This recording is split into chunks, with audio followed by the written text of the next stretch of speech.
Welcome, folks, to the 700 Club. Pure bedlam at the border. Waves of migrants dropped every day on U.S. soil by smugglers and drug cartels. Little children sex trafficked, and unimaginable suffering in overflowing detention centers. Can anything stop the madness? CBN's Tara Mergener has just returned from the Rio Grande Valley with a first-hand look at this explosive crisis. Given what they see from a front row seat, many tell us they have no confidence the Biden administration will stop the humanitarian or national security crisis already out of control. It's beyond, a border crisis. And Myra Flores believes many South Texas voters, Republican and Democrat, are furious about it. We're talking about child trafficking, and we're seeing that the cartel and smugglers are making billions. And this is the same organization that is terrorizing also Mexico. This doesn't benefit anyone. During our 8 days to the Rio Grande Valley, we caught a close-up glimpse of what's troubling so many here. Waves of migrants dropped on U.S. soil each day by the smugglers and drug cartels. They pay thousands of dollars for what they believe is their only chance of opportunity and survival. Latest data from Customs and Border Protection shows some 171,000 migrants in March, 5 times more than just a year ago. This as White House Press Secretary Jen Psaki again downplays the situation here. The latest when asked about the possibility of terrorists sneaking into the country. Encounters of known and suspected terrorists are very uncommon. As the administration plays defense, this new poll shows 40% of Americans disapprove of Biden's response, while just 24% approve. Detention facilities continue to overflow. At this one in Donna, the numbers reportedly expanded 6-fold in a matter of days. Every facility we have along the southwest border is over capacity right now.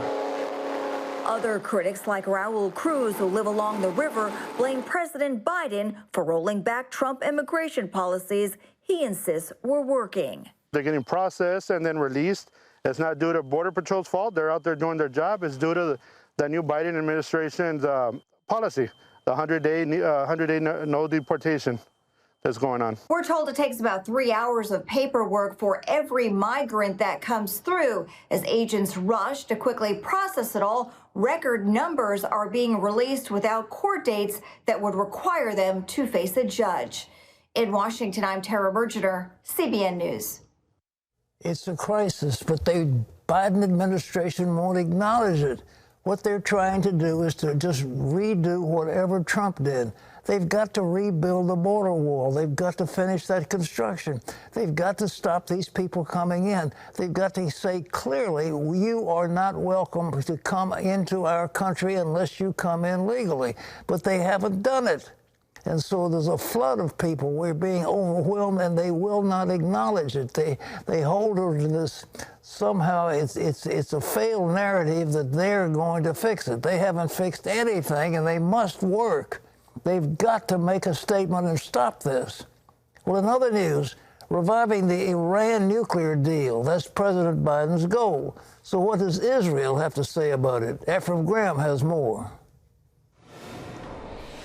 Pat, the United States and Iran have started talks aimed at restarting the Iranian nuclear deal.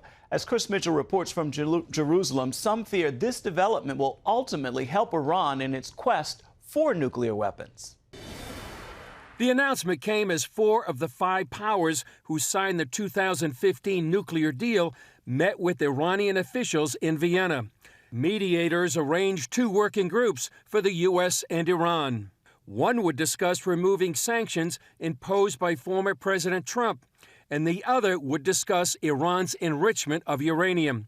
President Trump pulled out of the deal in May 2018, but President Biden made it one of his foreign policy priorities to re-enter the nuclear agreement. We know these will be tough talks.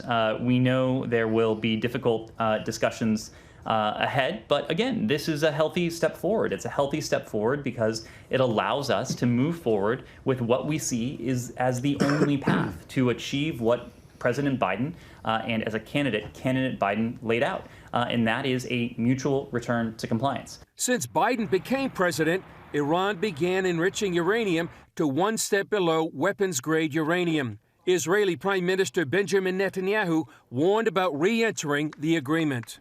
We must not go back to the dangerous nuclear deal with Iran, because a nuclear Iran is an existential threat to the state of Israel and a great threat to the security of the entire world. Others warn it gives in to Iran's demands. The most expedient way to get a crisis with Iran over is to pay Iran's extortion racket. It's essentially a policy of appeasement, which allows you to at least get the crisis off the front burner, kick the can down the road until such time as Iran starts asking for more money or begins to escalate again. For weeks, Iran and the U.S. have been at a stalemate. The U.S. said it wants Iran to reduce uranium enrichment before lifting sanctions, while Iran demanded the U.S. lift all sanctions before reducing enrichment. In Israel, many believe the agreement accelerates Iran's road to nuclear weapons. Already this year, the IDF chief of staff and Israel's defense minister have threatened military action if they see Iran getting close to a nuclear bomb. Chris Mitchell, CBN News, Jerusalem. Naturally, this is raising concern throughout the Middle East. Pat? Without question, Israel is going to have to take a preemptive attack against those nuclear facilities because the Iranians have made it clear they will destroy Israel, and they do not hesitate to use a nuclear weapon to make it happen. Israel cannot permit it. So what's going to happen? There will be war. If we continue this policy of appeasement of those mullahs, we cannot do that. But if we do, it will invite a Middle East war. Ephraim? Pat, turning now to continuing controversy over Major League Baseball's decision to move the All-Star game from Atlanta to Denver over Georgia's new election law. Tuesday, President Joe Biden again referring to the law as racist. It is reassuring to see that for-profit operations and businesses are speaking up about how these new Jim Crow laws are just antithetical to who we are. Meanwhile, critics point out there's no real difference between election laws in Colorado and Georgia. Both states allow early voting, with Georgia actually allowing more days than Colorado. Both states have voter ID laws, and both states allow no excuse mail-in voting. With that, some are calling for corporations and the Biden administration to pull out of the 2022 Beijing Olympic Games over China's human rights abuses. Pat? You know, it's shocking when the President of the United States deliberately misstates the case. And to say this is Jim Crow on steroids is just outrageous. There are many, many states that ask for an ID when you go to get registered.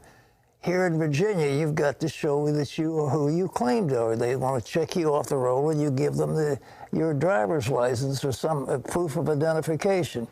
The Georgia law is no different at all than what they have in Delaware. And the President of the United States is deliberately misinterpreting that law. Why he's doing it, we don't know, but what he's doing is hurting businesses. And the interesting thing about Georgia is almost 50% African-American in the population. And so who are being hurt? Small businesses in Georgia that President Biden is supposed to be protecting. He's supposed to be the president of all of us. Instead of that, he's stirring up racial strife that is totally unnecessary. But that's what we're dealing with an operation, a president who does not tell the truth. Ephraim.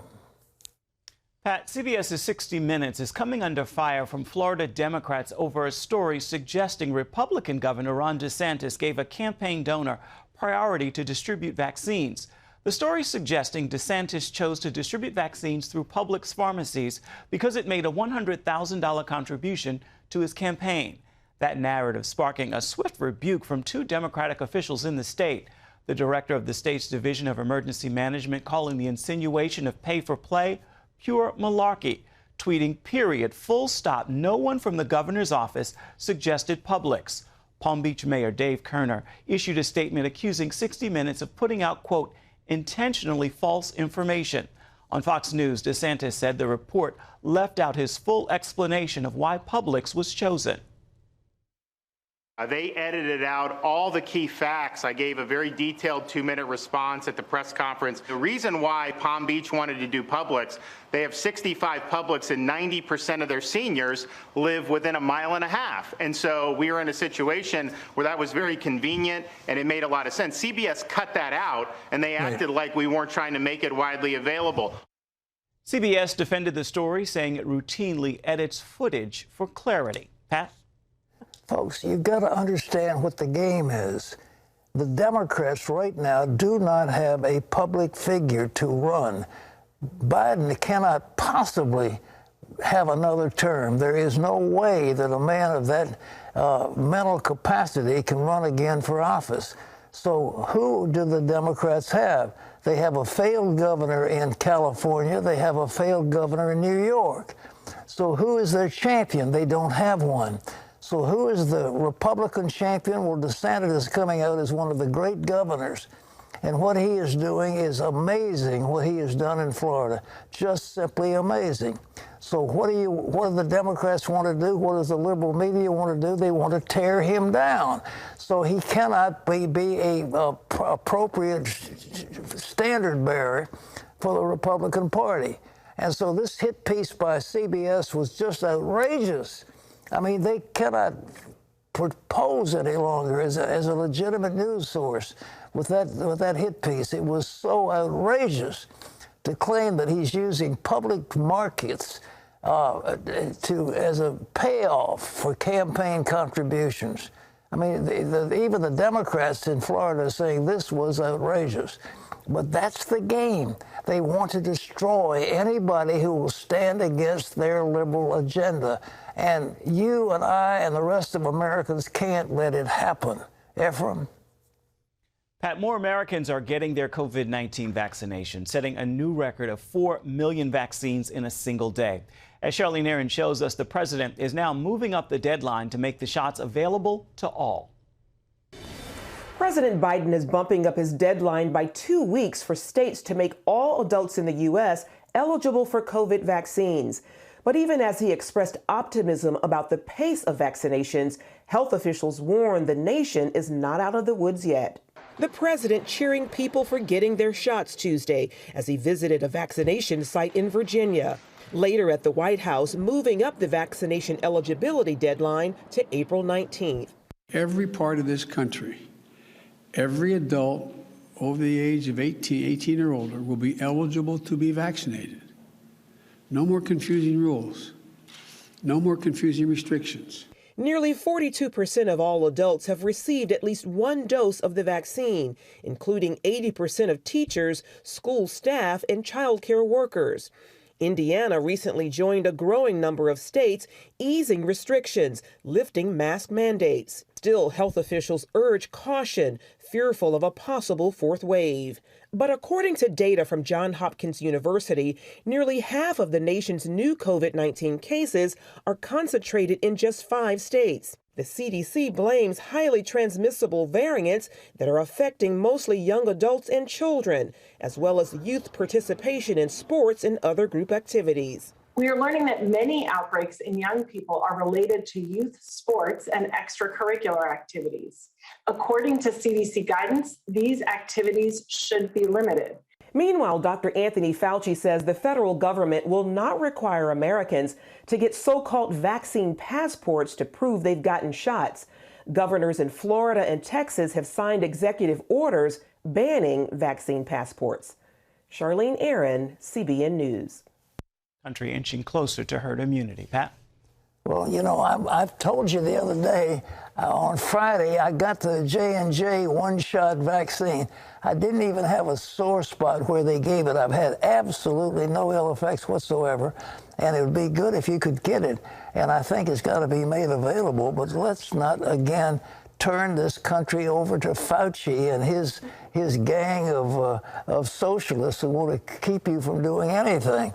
After 2 weeks, when you've had one of those shots, you should be able to go out among people. You're not going to be, you will neither infect them nor will they be able to infect you. Coronavirus has been a terrible thing. We have overreacted to it. We've handled it wrong. But nevertheless, we're all coming out on the other side, and for that I thank the Lord.